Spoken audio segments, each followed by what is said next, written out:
Hi, and welcome to Soul and Science, a podcast on uniting Western psychology with Eastern wisdom. My name is Nyana, and I'm a psychotherapist residing in India and in conversation with Ardaas ji, who is an international trainer in yogic wisdom, and he is from Portugal. We invite you to embark on a profound exploration of the human journey with us. We integrate scientific insights into the mind with Eastern wisdom on life's polarities, paradoxes, and boundless nature to uncover a deeper understanding of our existence. Season 1, we begin with the exploration of relationships and the part that leads back to the self. Why relationships?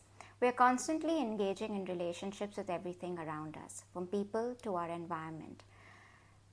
While we usually focus on relationships between two people, the most profound relationship we have is with ourselves. How many of us are truly aware of this relationship we have? Do we nurture it, trust, love, and respect it? Or are we living in fear and rejection of self, waiting to be validated externally? So join us as we go deep dive into the relationship with our mind, our body, and our spirit. So in this moment, I'd like to speak to and invite Ardaas ji to share a little bit about himself before we begin. Well, hello everyone. I am Ardaas Singh. I don't know if I need to introduce myself much, but I am from Spain. I live in Portugal, and I was born in a family of yogis. So I am very much in tune with India. So I'm very happy to be part of this project with Nyana here. And yes, relationship to the voice, I think that's going to be very interesting today. Words and voice. And the last podcast we did, relationship to the mind, which is possibly one of the most intimate things that we have and that we associate, that we connect with. And the mind thinks in images and words. So the way we communicate and the way our words come out of our mouths is going to say something about how our mind is. So it seemed natural that after talking about the relationship to the mind, that we would cover this relationship to the words, to the voice, to the sound, to the speaking, to listening, to all that. Yeah.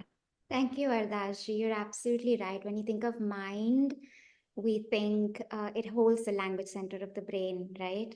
Um, it is in the brain, and then mind is. We've talked about the different kinds of minds in the past, and that, like you rightly said, mind thinks in images and words. And psychology really looks at it as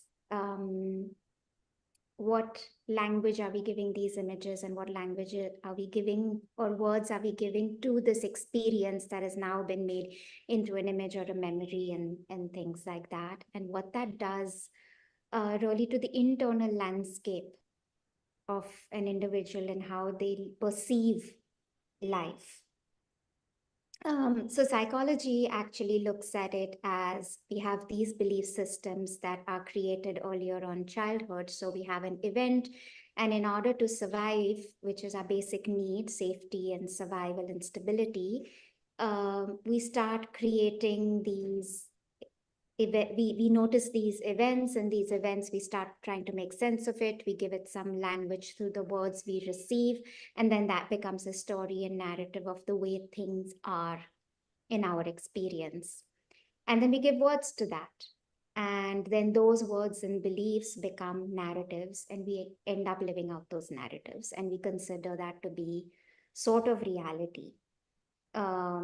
And that we are constantly in this experience of creating a narrative with these words. And much of this is sort of unconscious. And therefore, a lot of our responses are unconscious. We may think we are consciously reacting and responding, but we're not. And I see you smile here. I'm going to let you say what's showing up for you in this moment as I say that from a perspective of ancient wisdom. Well, more than the perspective of ancient wisdom, I was thinking the perspective as a trainer, because I train consultants and therapists. And one of the exercises that we sometimes do is when somebody is speaking, repeat what they are saying back to them. That's a kind of like a mirroring exercise that we often do to gain empathy with the client. But there's one exercise in which we listen to everything they have said and we choose the most unconscious word, and then we repeat it back to them. So only that word, and maybe we build a question around that word, but we will take that word and then we'll talk about that. And that's very significant because it often brings the conversation in possibly in a few avenues that are very interesting, but it definitely for starts, it makes the conversation deeper. Mm. So because we are talking about subconscious or even unconscious words, they are below the surface. So the conversation that starts as small talk, very quickly you pick something that is below the surface, then let's talk about that. And by bringing it to the surface, by bringing it to the awareness, then you amplify that concept. And Mm. what generally we find is two avenues, that one either something hidden and something that they are trying not to pay too much attention to, like a very small voice within them. And the smallest thing in us and the essence of us, we say, is like the soul. So sometimes the soul speaks in the smallest voice. So they say a big thing with a lot of value and they give emphasis to this and to that, but then they say a little thing, and then you take it back and then you amplify it, and it's like giving energy and power to the voice of the soul. That's generally one thing that can happen. The other thing that often happens is that you touch upon something that is incongruent. And Mm. we have these inconsistencies and imbalances and these harmonies within us, basically in the narratives that we are saying, like you were mentioning, no? And we have these inner voices that they are telling us things, and some of them are in conflict with others. And some of them are going to serve our path and our soul, our destiny, and some are going to be conflicting. And that's why sometimes we enter into doubt or confusion, or we just sabotage ourselves. So by asking about this little thing that is most unconscious, it helps to bring it to the surface. And then it's like, no, no, I didn't mean that. Well, that's what you said. So what did you mean if you didn't mean that? And it forces people to actually, do I really believe that? Is that real for me? Why did I say it then if I don't mean it? So brings to the surface something that is hidden, and maybe realize that this is silly. So we can let it go, and only nurture those which are gonna be in the path of my destiny. No. Yeah, because I think that's really important what you said there, because bringing it back to psychology from a different, so one is at the level of the conscious, unconscious mind and subconscious. But right now, we're talking a lot in the world of psychology about parts and subpersonalities, and how these parts and subpersonalities have their individual beliefs and narratives, and sometimes they are conflicting, like you said. And so, even recognizing that while we are whole, we're also some of our parts in some ways, or at least that's what psychology today is sort of emphasizing, and that they have roles or desire to obviously protect. The bottom line is survival. And so sometimes um, you will hear a belief or a conversation, some words that a client, like a person may say, and I'm going to take it outside of what might appear in a therapy room to the larger world when two people are interacting, where sometimes it's something that I sit and do with myself as well, is, oh, who is that who's speaking, or who is that who believes this within me? And very quickly today, it's possible to identify, oh, that's a subpersonality that was created, like a problem solver, for example. And then what words that part uses is very logical, analytical to do, and wants to fix problems versus, like you said, the soul's voice, which is very different and very free, very soft. And the choice of words also get changed based on who's speaking, um, and picking up on that in our own consciousness and sitting with our own words that we use can be such a incredible experience of getting to know ourselves and what is happening for someone else, um, because the words then really point out to something that's happening within the person. Yeah, already the way you were talking is to be able to identify that a part of me is saying something different, like, oh, who is that in me that is speaking? That takes a lot of self-awareness. Mm. Not everybody has that capacity to catch when there is different dialogues within us, no, different voices from these different parts or subpersonalities. So, is there anything that you do in your practice with your clients to teach them how to train them to be self-aware of these different voices? Is there some exercises that you recommend for that? Yeah, we actually just sit in. I ask them, do you hear voices? And that's different because one is conscious voices, one is hallucinations, and we keep that separate and out of this conversation here today because that's a whole different thing. But if my client says there are a lot of like conflicting thoughts in my head, then I ask them to usually draw them out and give them characteristics. And then so then they label them saying that, oh, that's angry part, that's or that's that critic that's always shouting at me and criticizing me, and that voice has different words from this voice that tells me, oh, it's okay and it's all right. And so then the client begins to recognize that there is somebody who's observing these voices when he can Correct. see that. And that Yeah. observer then has a choice whether they want to listen to these and where these voices may have come up. They are older voices from childhood. They have beliefs. They came up for a reason. And they all are working to keep this little person that may have been at perceived risk in childhood or actual risk in childhood safe, and therefore the words are used in to do something for that person. And so that's really what we kind of do for the client, or with someone who comes in to therapy. I think that's kind of connected to what we were saying the other day, because this idea that by them observing these different voices speaking, they notice that they are observing those voices. That's kind of, we mentioned the other day that we, the consciousness, observe the mind. So we are not the mind, but we can observe the mind. And therefore, if the mind is something that we can observe and we can choose in a way, what do we want to listen to? Listening comes, we were talking about this, now listening comes so relevant to this topic of voices. But then, okay, there's these voices in me. Okay, and actually, maybe some of these voices are not even mine. Maybe they come from the past. Maybe they are inherited from my mother or my grandma, or who knows. And maybe even some voices are from, we believe in yoga, from the outside as well. The environment around where we are, there's a electromagnetic field and there is some vibrations. And if you're in an environment where there's a lot of angry people, there will be angry voices coming, surfacing in our mind. And then we think, oh, that's my voice. But why do you think it's yours? Just because you perceive it? We have this incredible antenna, no, the brain, and it's very sensitive to these fields around. And that's why you can find yourself in a demonstration outside with thousands of people, and then you will do things, and then you will regret doing those things. Like, I'm not that kind of person, but you went into the wave, no, and you started thinking like them and behaving like them. This kind of mass psychology, I think that's no, there's a study of that. But it can be even like that. You could even hear their voices within, and if you identify with the mind, then you think it's you who's thinking that, so you act upon that. So just by doing this exercise that you are suggesting, just looking at it from the outside and say, well, who is watching those voices? Well, that is who you are, not the voices themselves. So you can choose to listen to the voice or not. So that's powerful.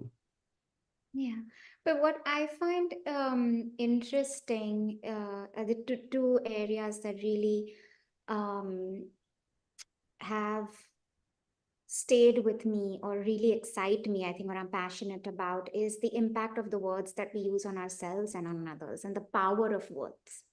Right. And so many times we're just using words unconscious of the power they hold in creating our reality, for example.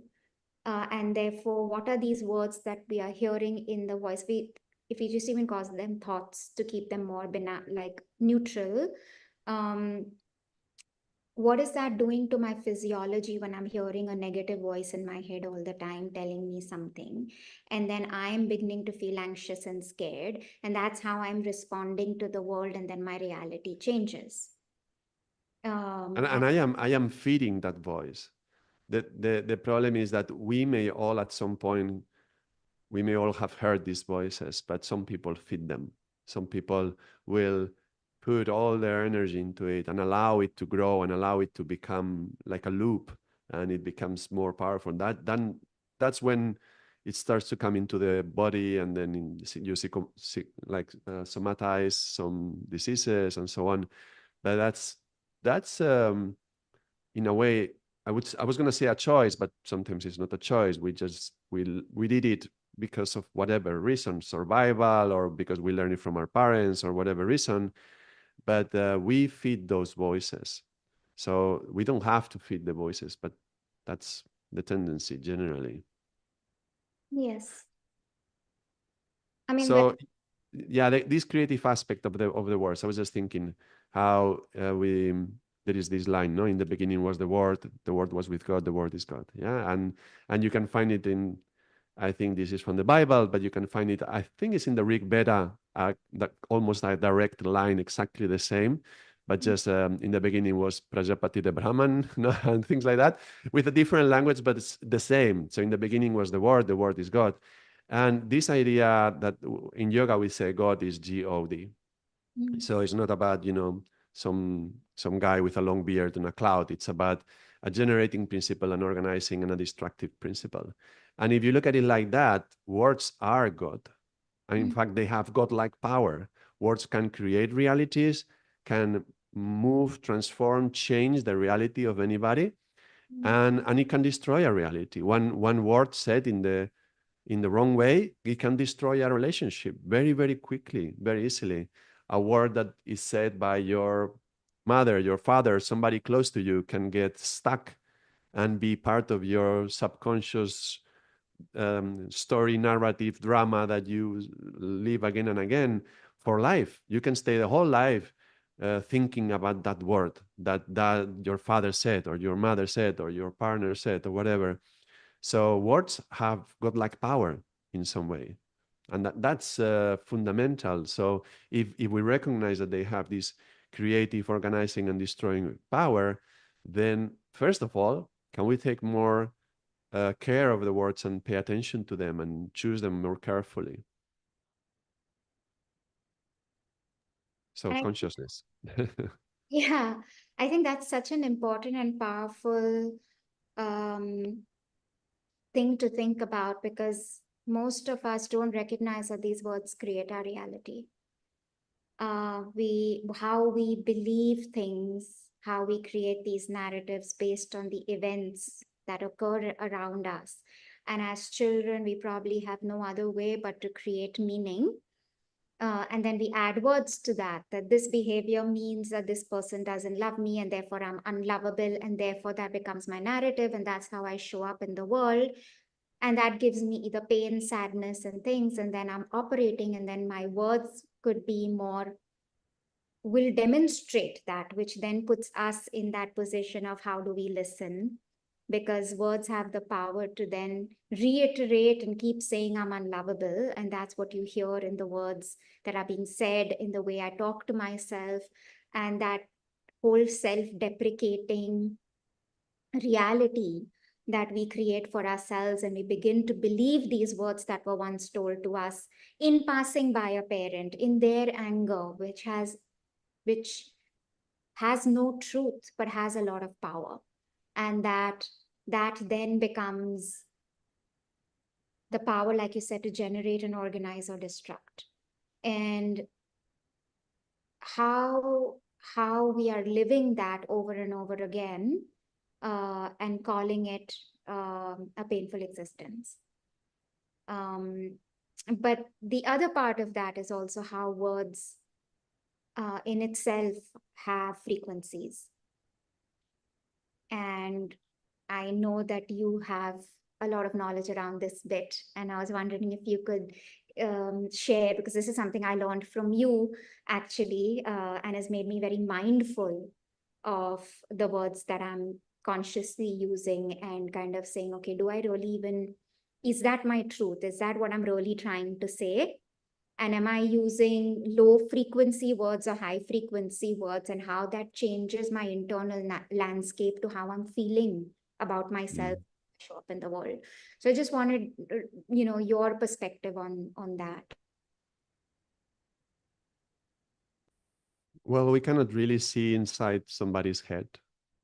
So what we have is what comes out of it, and what comes out most evidently are the words. There is also body language and voice tone and other subtle cues and nonverbal speech happening as well. But the words is the most immediate thing that we have. So this this suffering that you were talking about, no, whatever suffering we are going through, we can communicate that through the words. And maybe if we are feeling very small and so this self-deprecating you were mentioning, no, like becoming, oh, I have no value, I have no weight, I have no meaning, I'm useless in this world, why do I exist, there's no place for me in this world. Now that's going to manifest in the words that come out of your mouth, but it's going to give us clues also of something virtuous. So that the very same words which are lyrical, they have the clue how they could become virtuous. So sometimes if we listen to them, to this vibration of the words that you are saying, but also the quality of them, is going to tell you, for example, when somebody is becoming small, are they becoming small in a way of humility, or are they self-humiliating themselves? And that line between humility and humiliation is very, very narrow. It's very, very fine line, but you can feel when the person crosses it through the words that they speak. So when we listen to somebody, and everybody will have their own character, like you were saying. So somebody will be more into that line, self-deprecating or something like that. Another one will be more into the innocence, which turns into naivety. Or another one will be into somebody who is so good, wants to help people, but then they take advantage of them, and so on. So there's different lines around the different axis of personality that we can observe, and we can hear when somebody crosses it into the let's say the low frequency side, if you want to use that language, no?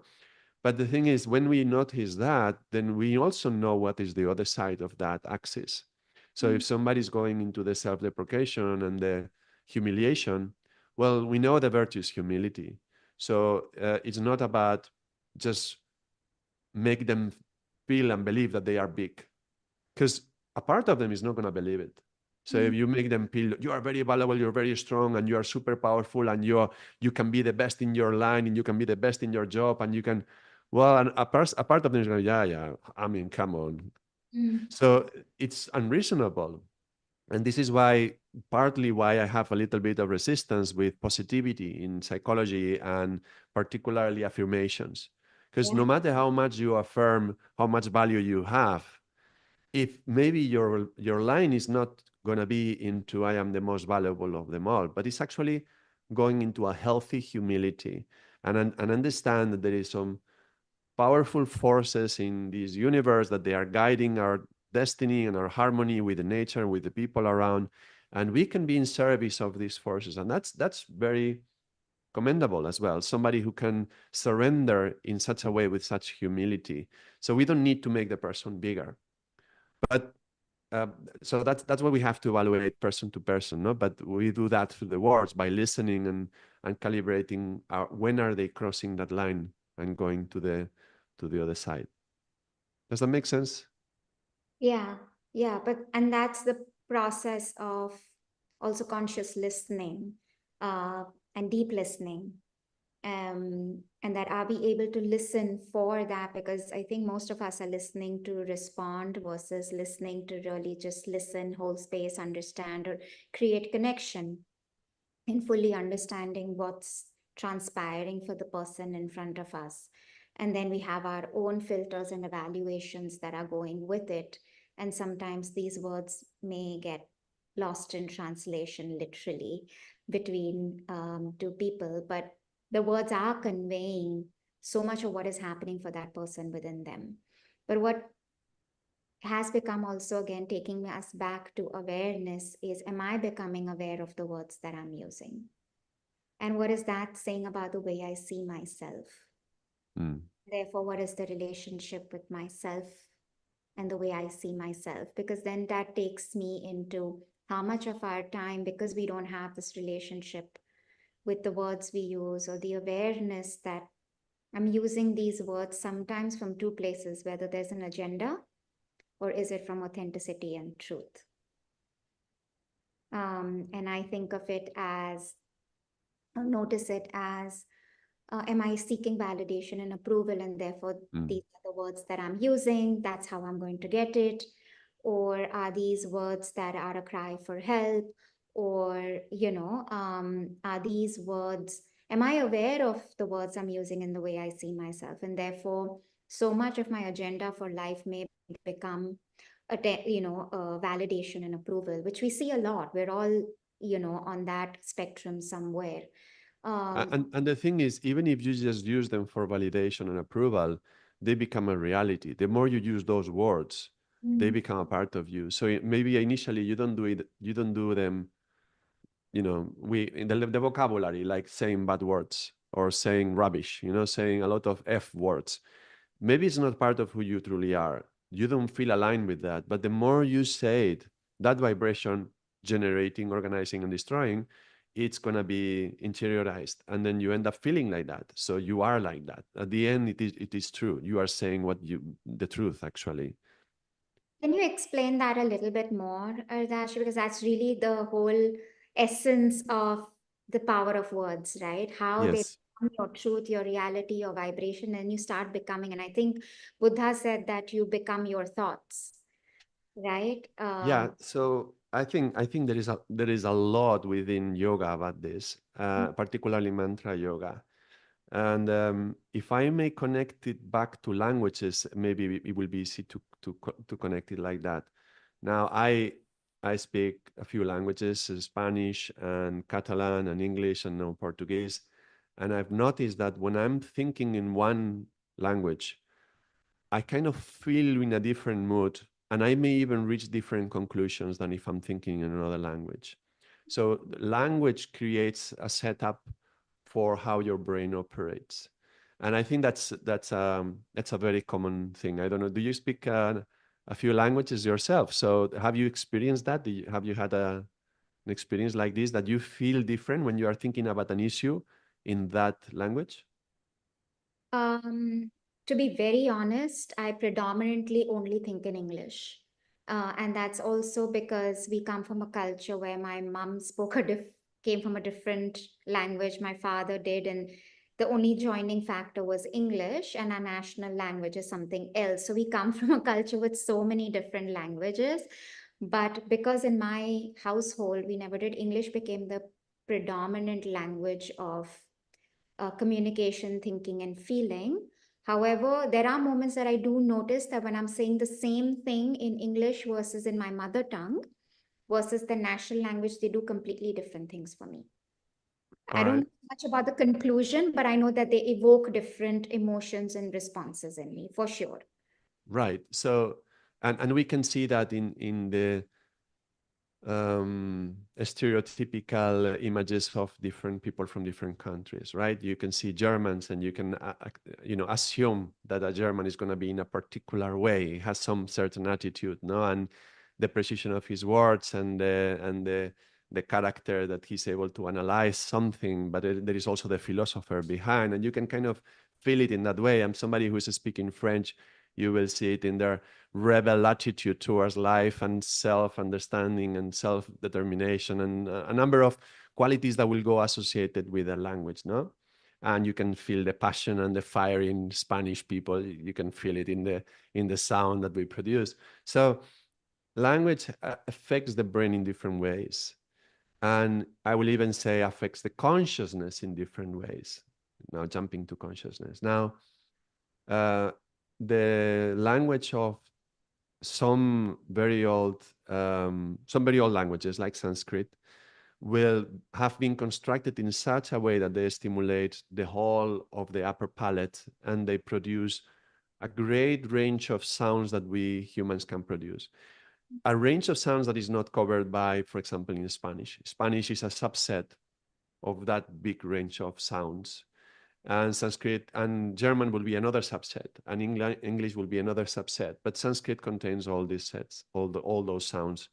There's a few languages which have other sounds which are not in Sanskrit, but these sounds, the way they are produced, when you read something in Sanskrit, when you are chanting a mantra, basically, you are stimulating the whole of the brain, because the whole of the brain is mapped within all these sounds. And in fact, it is said in yoga, in mantra yoga, we say that that Sanskrit was not invented, it was discovered Mm. by exploring what kind of sounds can we produce and what vibration did it produce on me and what activation does it produce. Now I'm talking also on energetic level and chakras and things like that, but it's trying to stimulate the whole brain and in a very particular way. So this is first of all why we don't translate mantras. We chant them in the original language, because the moment you translate it to your language, you really lost that capacity to activate the whole of the brain. So that's one thing.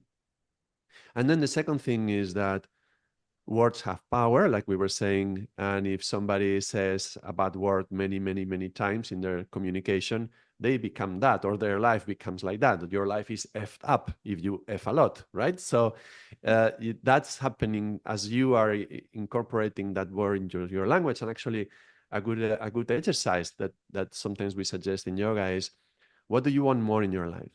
Do you want more love? Do you want more peace? Do you want more what? Health? Whatever you want, just put that word in your communication more often. So Mm. if you want more love, make sure you use the word love at least 5, 6, 7, 8, 10 times a day. And that's something that sometimes people get very surprised by this simple exercise, because they say, well, of course I want more love. But then you ask, okay, yesterday, how many times do you use that word? And not a single time, maybe, right? And then you want love, but then you don't even want it in your mouth. So why not say the word and then it becomes more part of you?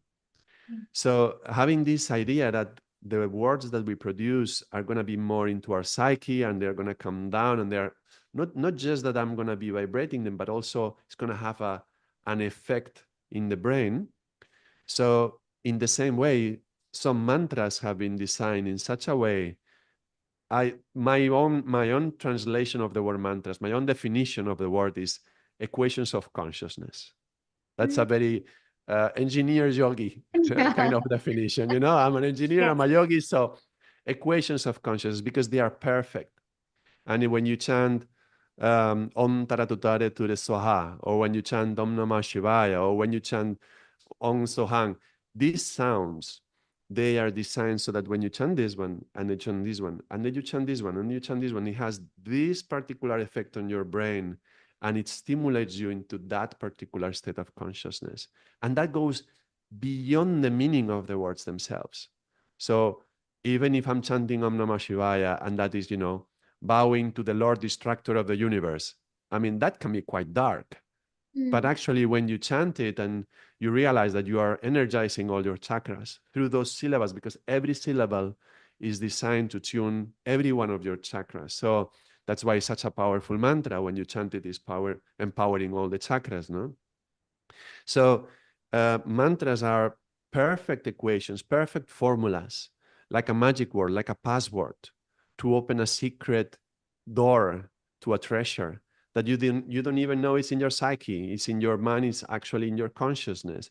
And by repeating those words again and again and again, you are tuning in the brain. You're filtering out all the rubbish and all the F words, and you're starting to open all these secret doors to some areas of the brain that are treasures and we are not aware of until we start producing the sound. So that's why, even in Spain, we chant the mantras in Sanskrit or Gurmukhi or whatever old language it is, because there is something very powerful in utilizing that original language. Yeah, that's beautiful, and thank you for explaining that, because I've been trying to remind myself and clients that, especially because we work with trauma, and when we grow up with either emotional abuse and things like that, it's verbally using words that are harsh, that have an impact, then which is coming back to the power of words and what that can create in that choice, and keeping in mind of what you want to create. If you want to create more love, then use more love, which I think is such a Mm, beautiful simple thing. mm, Whereas we want love, but we're doing more criticism, more I hate this, I don't want this, the more rejecting words that we're using unknowingly and unconsciously, and how that actually creates actually your brain patterns and your neural pathways, right? And your sense of identity comes from the words that you hear growing up. right? So And can I just say one thing there, because I made a slight criticism of positivity and affirmations, and I would say this is the other side of the coin. Because if you growing up haven't learned to love yourself, well, saying these kind of sentences like "I love myself" could be at the beginning of a reprogramming as well. So there is something valuable in that as well. yeah, and it has to start somewhere. It's almost like you have to teach yourself to do something that you haven't learned before, to counteract a very, sticky identity and narrative that you've inherited based on maybe the words that were told to you if you grew up in a critical environment or an abusive environment. Because second aspect of that is many of the people who go through that lose their voice, lose the power of authentic speech, and become an using of words and language as a form of survival, or not speaking at all to the truth, and then what that happens in the body.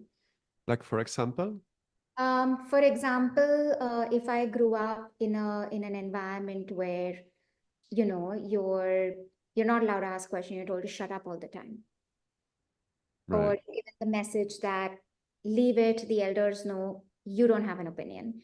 Then I grow up believing that my words don't matter, my opinions don't matter, and I may lose my authentic voice. Mm, And that's a mm. big part of a lot of cultures, and that unknowingly that is trauma. And a lot of that is therefore then me keeping myself quiet and not using my words.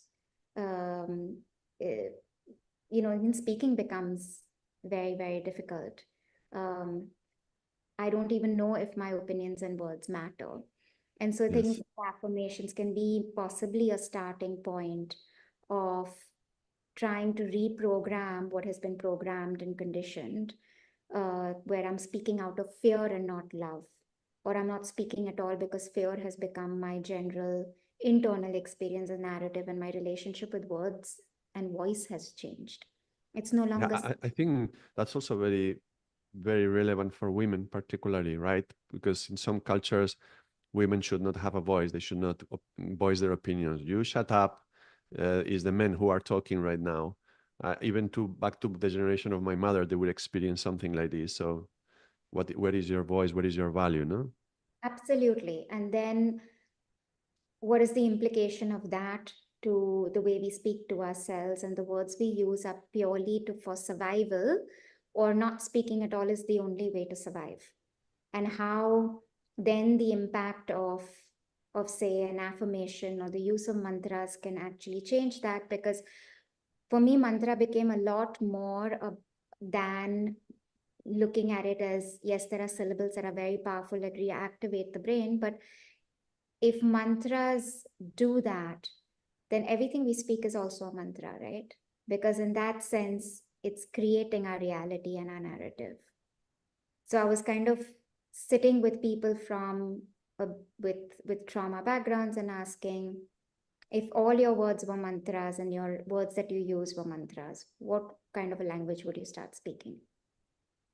How would you use those words differently with yourself to create an experience for yourself where um, the body recognizes safety in the way you speak to yourself? Because how we are spoken to becomes a lot of our internal voice.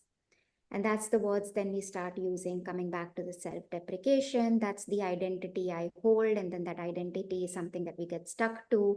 And then for the rest of the life, we're trying to prove that we're not that thing. Like if my identity is rooted in I'm not good enough, for the rest of my life, I'm trying to prove that I am. Mm. And therefore, how important it becomes to look at everything that we say as mantras. And that's just a way that I've been sort of thinking about this.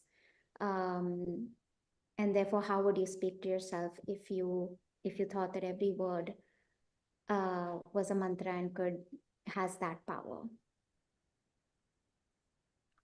Yes, every word has that power. Every word is powerful. I wouldn't call them mantras, though some words become anti-mantras. Now, those are words to avoid. Mm. Not every word is going to have that perfect equation of consciousness that I meant. No, not every word is going to be like those which the rishis, the old seers from antiquity found these perfect formulas like Om Namah Shivaya or Ekonkar Satnam Karta Purak Nirvaha, right? The Mul Mantra. Some have been found and some formulas are perfect. This is like the perfect recipe for this beautiful cake, right? Mm. And not every word can produce the same. You mix water and flour and butter and in a random quantity, and then you put some sugar and you mix it and you put it in the oven, and maybe it's not going to be so tasty, right? So not every word is has that capacity like mantras, but I get what you mean behind. It's like as if they were mantras. So with the same attitude, with the same consciousness, with the same intention, with the same, especially paying attention to how words are matter and they have power. So can we stand behind our words? Can we say, look, if in 200 years somebody came to you and said, "Do you remember you said those words?" You will say, "Yes, I said them." Right? Take responsibility for what I say, what comes through my mouth, and that means be very very aware and be conscious. Sometimes we say it's like imagine that somebody is recording you 24 hours a day, like which is kind of like a scary thought that is not probably not so far from the truth nowadays with social media and so on. But can you stand up by whatever comes out through your mouth? And that's an incredible attitude. If we can commit to say, well, okay, if I'm going to say something, I'm going to make sure that you know, later on in a few years, or in another situation, another context, I'm going to be able to say, yes, I said those words.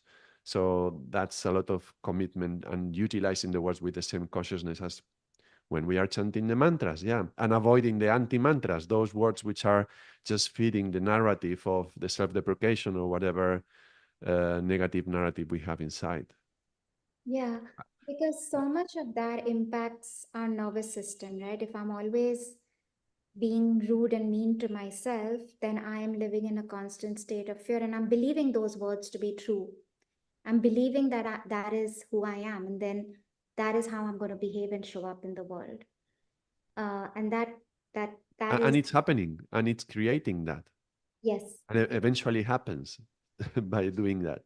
exactly, because that's then how you begin to believe and operate if you're going to start working. And then how do you change that experience of recognizing that those are words and that you can change those by observing them and, creating a different internal experience?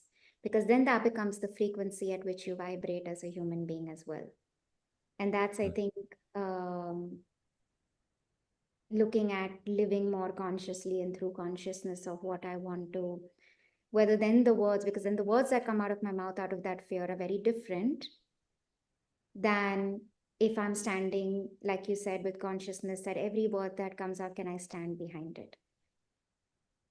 I Uh, think a good beginning for people who struggle with this is because I can put myself in the place of some people who hear those words and they find it extremely difficult to just command their own voice and their words and their own words. mm, I think a good beginning is to learn how to sing, learn how to chant, mm, because even before you want to accept the words that come out through your mouth, can you accept your voice, just your voice? mm, So exposing yourself to places where you are allowed to sing, that can be very healing, very therapeutic. I remember in a yoga class, I remember I was teaching in a gym, which is not the best place to teach yoga, but okay, I was doing that for a while. And I remember there was this gentleman who was coming very regularly. And one day, after a few years after class, he came and said, "You know why I like this yoga classes, these classes that you teach? You know why I come back every day?" He says, "It's because you let me sing." And mm, and and we only sing a little bit at the beginning and a little bit at the end. Some meditations had some more singing, but he says, even ever since I was very little, I was told you cannot sing. You have bad voice. You shouldn't make any, don't sing. Even in the choir in the school, they would say, you don't sing. You just move the mouth. And he had this trauma just coming to yoga and being able to say, just that sound and being able to produce it and hear himself, that was already therapeutic to him. So I would say that even before we tune into the speech, the words that we say, and start calibrating that, I think just producing sound, hearing my own voice, that can already be very, very healing. And learning how to produce the voice properly with how to engage the navel and how to, build your lung capacity and project your voice. Only that's already giving you the right posture. If we look at the posture of singers, when they teach you how to sing, the posture of the body is very much a yogic posture. You can see the position of the shoulders, of the head. It's a very yogic posture, which is a very healthy position to start getting your voice out. And look, there's nothing closer to you than the voice, no? When you get your voice out, it's like I was saying, the internal is the mind as it comes out. That's what is coming through me. Wow. And being able to get your voice out, that can be extremely healing as well.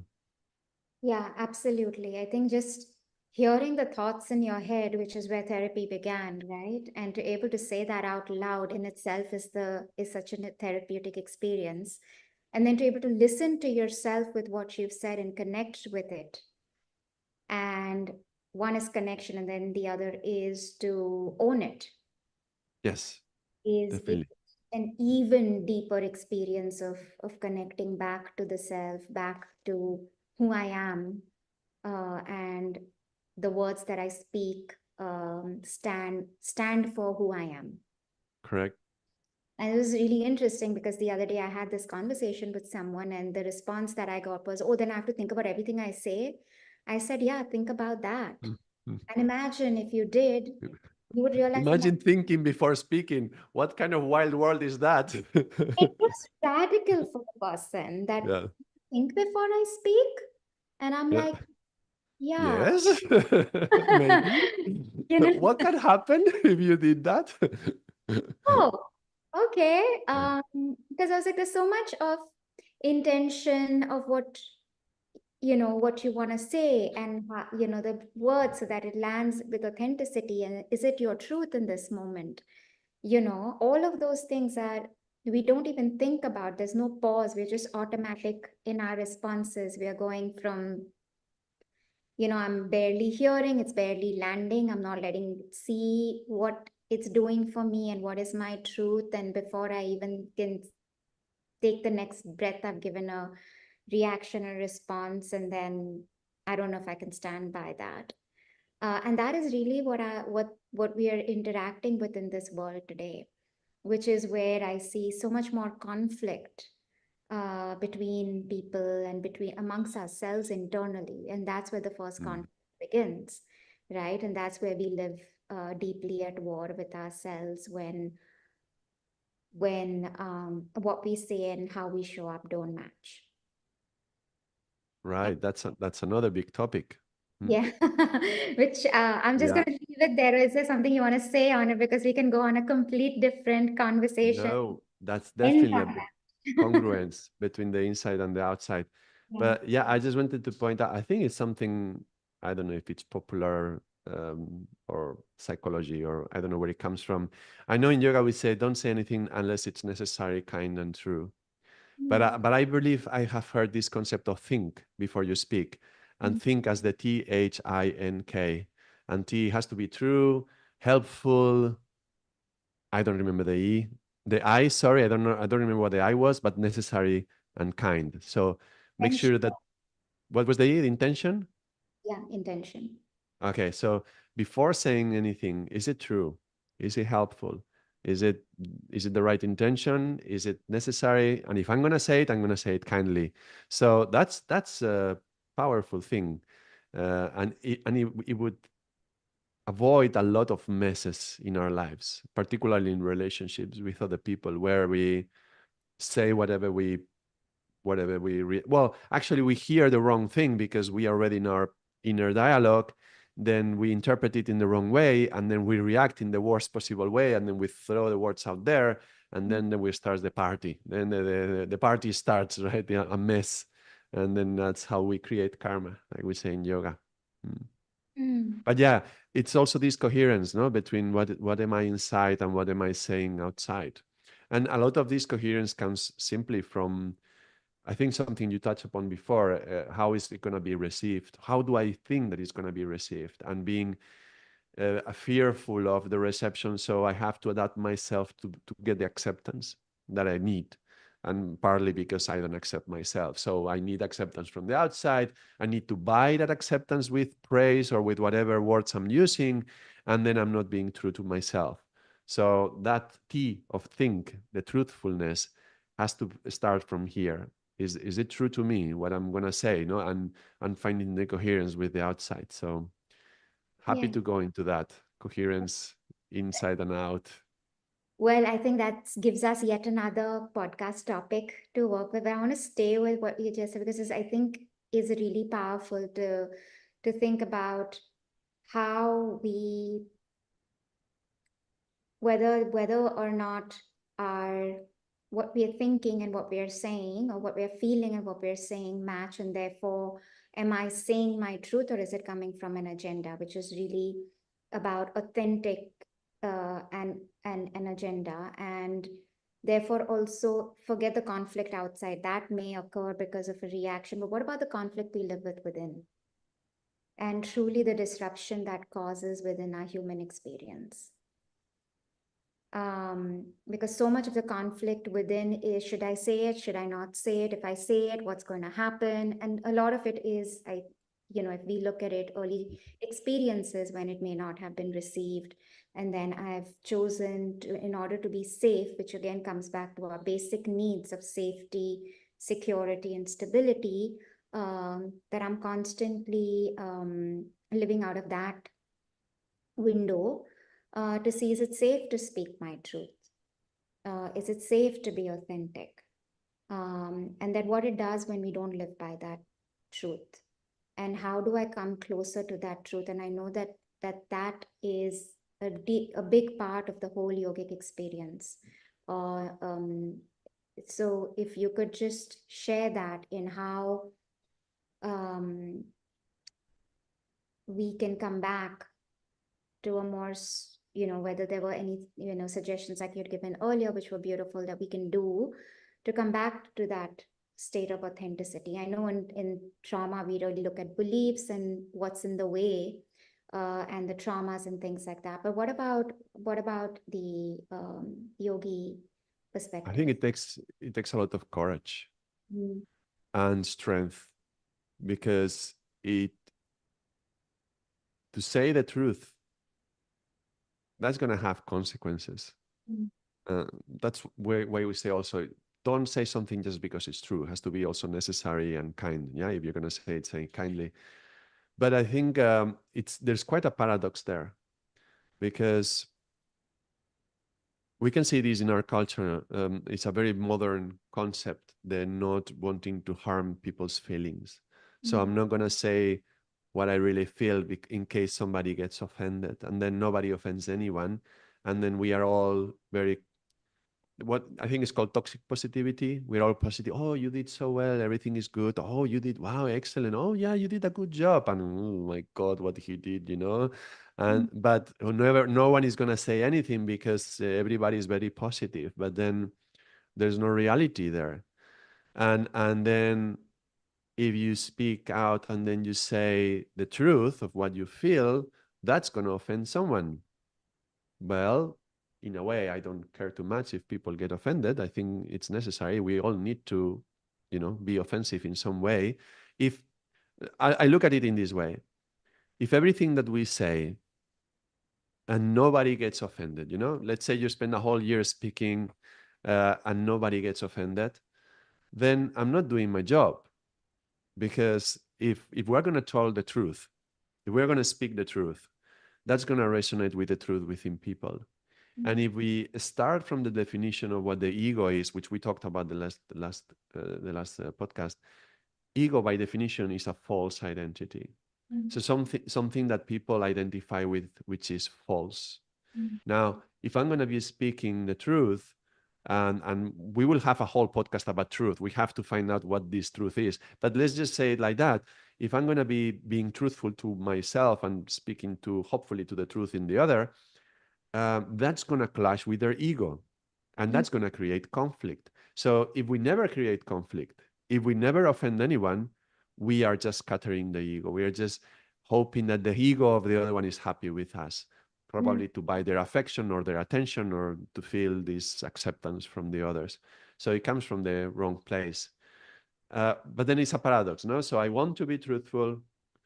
At the same time, I want to have a real connection and conversation. And if there's so many layers that are gonna be triggering things just by saying something that is truthful, then you have to check, okay, how much can I say?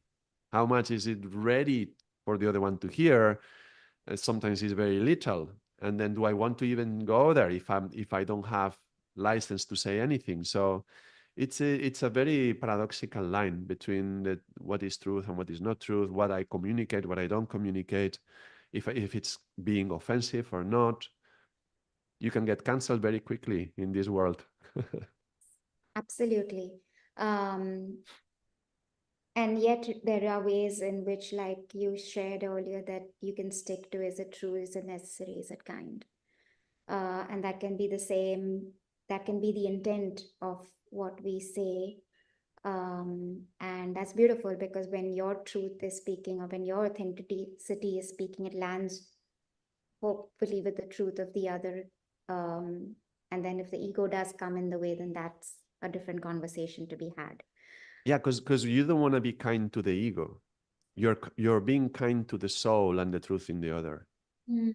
And that's the thing. When you communicate in that way and you're communicating something that is true and is necessary, but maybe the way I'm going to say it is not going to be kind to the ego. It's going to be kind to the soul, but sometimes the person needs to hear harsh words, and like they call brutal compassion, right? Or tough love.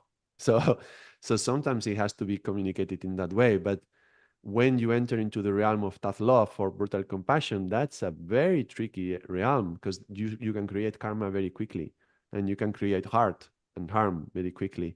So it takes a lot of neutrality and courage, coming back to the courage and the strength inside to, okay, there might be a battle here, but I'm not afraid to offend. If it's going to offend them, it's going to offend them. I'm just going to say what I feel, and at least I'm going to be coherent to myself. And if I am distorted, then maybe the confrontation will help me recalibrate. I will also hear the whatever comes back. No, not to assume that we know the truth. Nobody else knows the truth. So we have to be able to recalibrate ourselves. But that will mean probably conflict sometimes, even though confrontation doesn't have to go into conflict, but which is an art, kind of, to be able to confront without conflict. Yeah. But conflict happens. We cannot be afraid of it. Yeah, it's really interesting perspective, because when we do CI or in therapy, a particular form, it really talks about no tough love. Actually, there's love is just love. And that when you're speaking from love, it naturally lands as love with the other person. And therefore, the words that you use will come from that intention. And if the intention is to land with truth, um, that's how it lands. And if it doesn't, then you recognize that your intention was clear. And for most part, that's the really important aspect that we use. um But have you heard this saying, "The road to hell is paved with with good intentions"? yes. So just the intention is not enough, No, because of you course, intention because backed by the words that you use is really important. And therefore, I think one of the things I learned is to take a deep breath before we speak. Instead of just speaking the words, right, without clarity of what is the truth that I'm feeling. So there's a lot of pauses, I think, that is also required in those conversations, but also that when you're speaking your truth, it doesn't have to be accusatory, blame, or any of right, these, without right, judgment. Therefore, keeping those aspects in mind, because I just want to make sure that what you said is not that it's okay to then accuse someone, blame someone, or judge someone, or then abuse someone, because that's not what you're saying. mm, uh, when you're saying you're speaking your truth because you did this to me and you did that, that's not, I think, what you mean. if correct. if Mm, I'm being just clarifying that here, yeah. because it is with the intention to speak your truth with me be that it felt this for me, or this is my experience of what just occurred, or had occurred, without any blame, judgment, or accusation, or diminishing someone's dignity and things like that. Am I Yes, on? I'm just feeling how it happened the same as the last podcast we had. We touched upon truth again, and we wanted to go into it. And we know we have a podcast program for our relationship to truth coming up.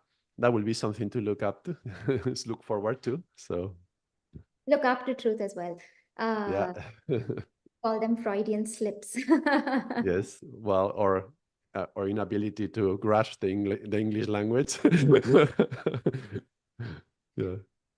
Yeah, so coming back, I think towards the essence of what we were talking today about how words are powerful and how we can be more intentional in using these words, and how they um, impact not just us but what we create around us. And you talked about mantras, and we talked about vibrations, and we talked about the internal as well as the external. Um, and I wanted to talk about how actually words can mean different things in different cultures, the same words, and how that can play out in its own way. But in just the interest of the time that we have together today, is there something that,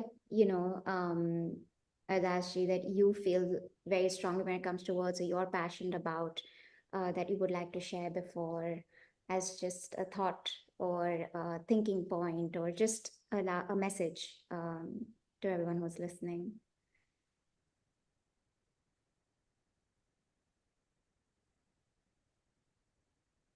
I would say don't be afraid of the silence and befriend the silence so we can hear better our inner voice, which is going to be a nice connection to next week's when we talk about the essence within, to be able to hear that inner voice. Do you have a message for our audience? It's um yeah, I think it would be similar, because it was very interesting how there was a couple of seconds of silence before you responded. And just inviting people to enjoy and savor the silence. Um, that we don't always have to be doing and moving and shuffling, but just enjoying the silence so that we can listen to what is the truth within. Um, so just that voice that you said. Yeah, it's like the last week we were talking about how when you sit to meditate, you are in the silence and you are alone with your thoughts. And that can be very confronting. But again, you know, confrontation doesn't have to be a conflict. It may be at the beginning as we sit in silence and we are confronted with the things that happen within us. Just like paying attention to the words that come through our mouths can be confronting, no? When somebody tells you, "Did you just notice you said that word?" But eventually you can be a friend of the silence. Yeah. Mhm. Yeah, the power of silence and the power of awareness, bringing us back into our own power to create the words that we want to create more of, which is, if you want to create more love, use more love in the language that you use on a daily basis. That's right. So thank you so much. It's been a joy speaking to you, Ardasji, Thank and you to very everyone much. listening. We will be back here next Friday at Yes. 5:30 p.m. India time, and Yes, this at 1 in Central European time. we will be talking about the soul, the essence, and a lot more. We're going in deeper towards ourselves. So thank you, everyone, for joining Thank us. you, everyone. And if anybody wants to ask any question or wants us to talk about any topic, you can feel free to connect when we are online and ask us directly in the chat, or just drop us a line in the video, and then we will reply to you maybe in the next conversation. Thank you, everyone, and thank you, Nyana. Thank you, Ardasji.